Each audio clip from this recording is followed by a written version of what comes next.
What's up, guys? Welcome back to my booktube channel, and today we are going to be doing a book that I recently read, literally yesterday, that is The Cruel Prince. And so, as you can probably tell by the title, the main thing that I'm going to be talking about in this book is it worth the hype? And this is a very important or very popular book to the book talk community. And I literally saw this book everywhere, and I put off reading it because one of my favorite booktubers didn't like it, and I was like, should I waste my time? I don't know, should I read it, should I not? And I finally decided to read it, and I'm going to tell you guys about what I thought about it. And you're probably surprised because like usually right for now I've been doing like some K-drama reviews, but after like AOS, Alchemy of Souls, I've kind of been in a book slump. I mean, not a book slump, but a K-drama slump. But right now I'm reading Crash Course. I'm watching. I'm watching Crash Course in Romance, and it's literally amazing. It's so funny, literally so hilarious.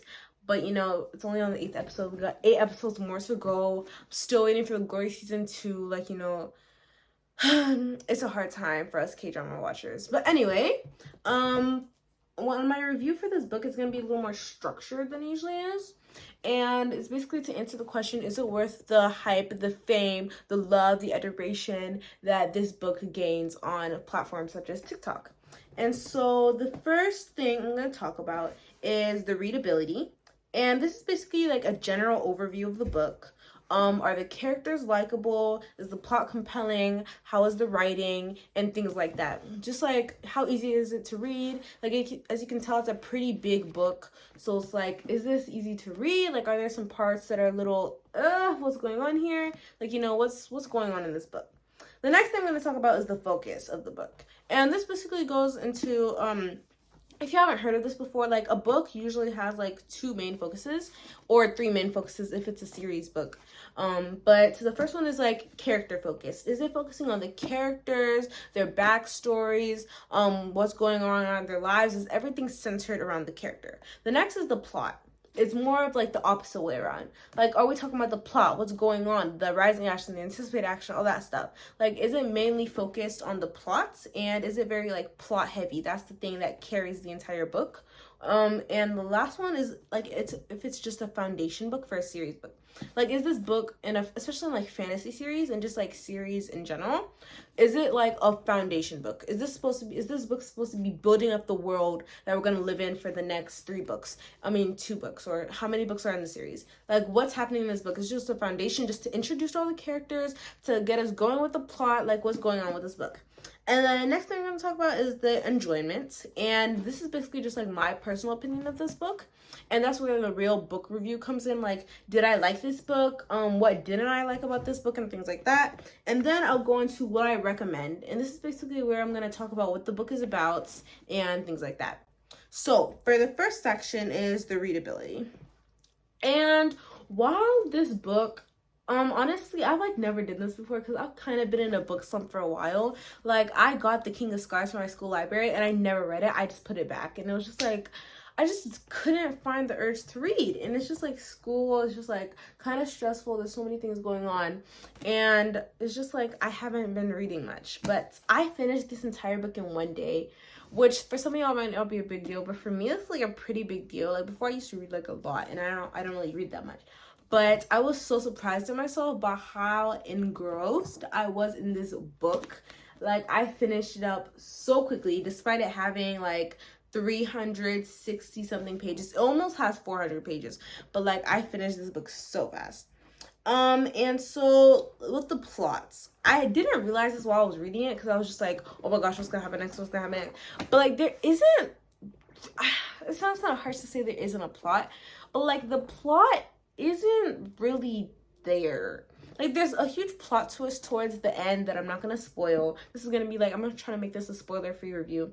But like, there are some parts in here where there's some like plot twists, and like the plot is going, like it's getting intriguing, it's getting compelling, things like that. But like most of the time, I think this more focuses on the characters instead of the plots, because there are certain instances that happen there's like, okay, where's the plots? But so if you're more into like plot books or instead of like character books, I'm a big character books person. Like, if the character isn't likable, I cannot read it. It's just like gets really aggravating for me. But this is definitely a character book. The readability, I think it's pretty good. I think it's there's were some parts where the writing it literally sounded like something that I would write. Like it literally sounds like something I wrote for my essay like back in the fall semester. And I'm a freshman in high school, so that's not really like a good sign. But like some of the writing here, it was just like, girl, what are you saying? But I feel like Holly Black literally spent all her good writing on Cardan. Like, while I hate Cardan, like I really do not like him, but his lines always hit. Like his lines literally hits, and it's just like, why can't you do this for Jude? Like, I love Jude, but her writing, like some of the things she said is just like super cringy. I'm just like, oh my gosh, stop it. Like, literally stop it right now. And I literally had to like prevent myself from putting down this book because of how embarrassing it was sometimes to read. And it wasn't like hard to read, like there are some parts, but there are some parts where I'm just like, oh my gosh, what is going on? Oh my gosh, oh my gosh. And if you read this book or if you're reading it, you know what I'm talking about. But it's just like, oh my gosh. Sometimes it just gets kind of like, it goes too fast, but that mostly happens for fantasy books where we're introducing all the characters, introducing all the different species, things like that. It's just like a whole bunch of stuff being thrown at you. And if you're like new to fantasy books and like the whole fantasy world, it gets kind of exhausting. Like I don't even remember who half of these people's names are. I only know Vivi, Vivian, Taryn, Jude, Cardan, Valerian, I don't know, like the four main dudes with Cardan, and then like I keep on mixing up the brothers, and I was like, wait, which one died? Like, oh, I was like so confused, and it was just like there was so much going on sometimes. But that usually happens with fantasy books, you know. There's a whole bunch of different species, a whole bunch of fancy words, and I'm just like, what is going on? But you know, it's pretty normal for a fantasy book. I don't think it's that hard. There are some times where I had to like reread it to understand what was going on, especially with some of Cardan's lines. All Cardan's lines did eat. Like there were some times where I'm like, what? I did not understand what he was saying because it was like it was giving 16th century, like Shakespeare or something like that, and I was just like, what? And then into focus, I think I kind of talked about this in readability, but this is definitely a character book. The entire plot revolves around the characters. The plot wasn't even there for real, but it was okay because I liked character books and I liked Jude, and so I just like kept on reading it despite like the plot.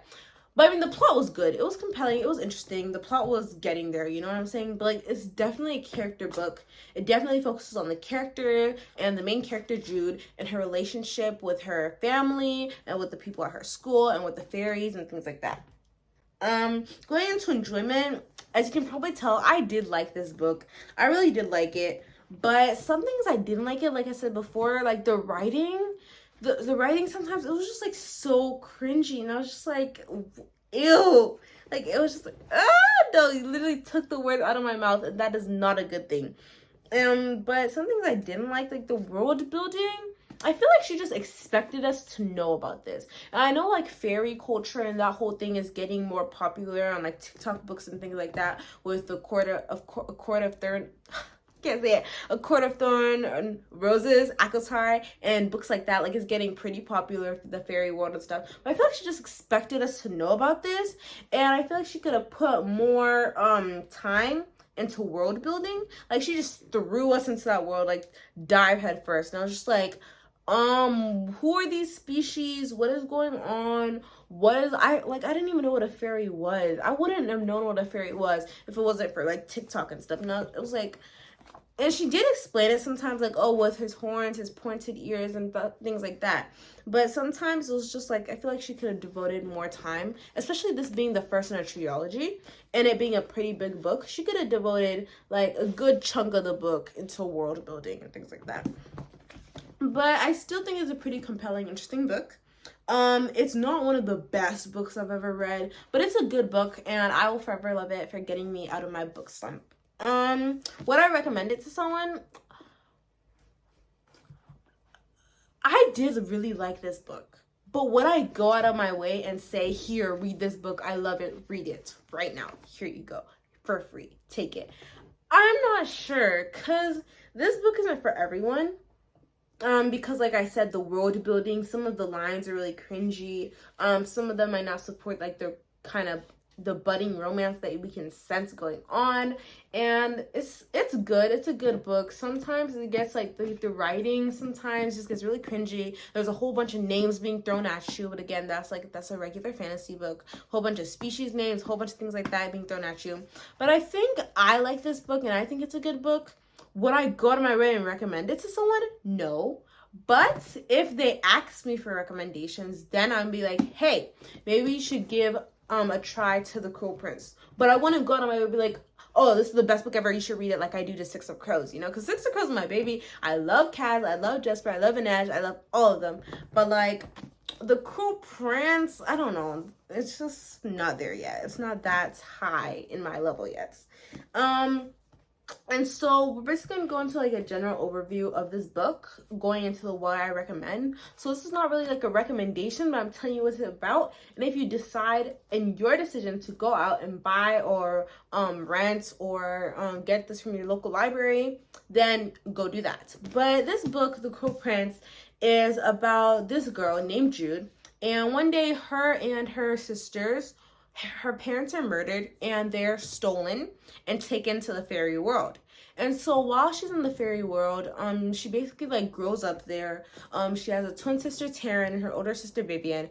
And her older sister, Vivian, is completely fairy. Like, she's fairy. Her mother, well, no, she's not completely fairy. She's half fairy. Her father's fairy. Her mother is mortal. But the other two, Taryn and Jude. How did I forget our main girl's name? What? Taryn and Jude are just completely mortal, no fairy at all. And because of that, they get like bullied by their classmates. But because their father or their foster father is like a high general of the king and stuff, they can't really like kill them. Like, they can bully them, but they can't really like kill them because, you know, their father is like someone pretty important. He's like the high king's general.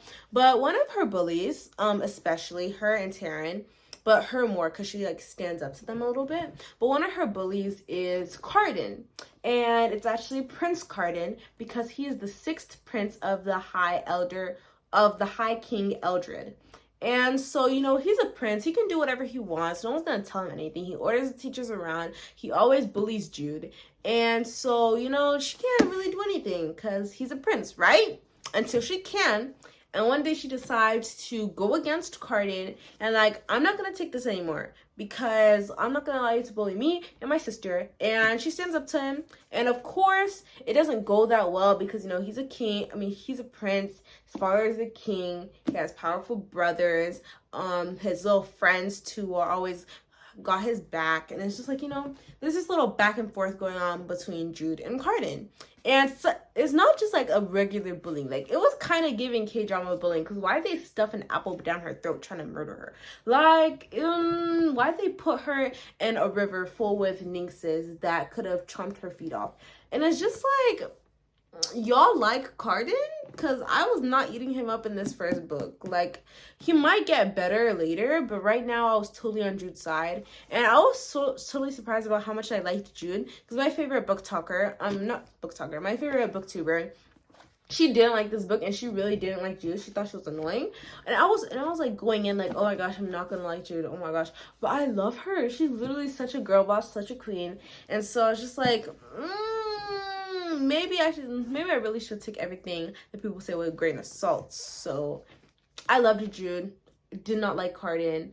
But despite that, we got some politics going on with Cardan's brothers, and we got some things going on with the king, and there's like a pretty big plot twist at the end, and there's just like a lot going on with this book.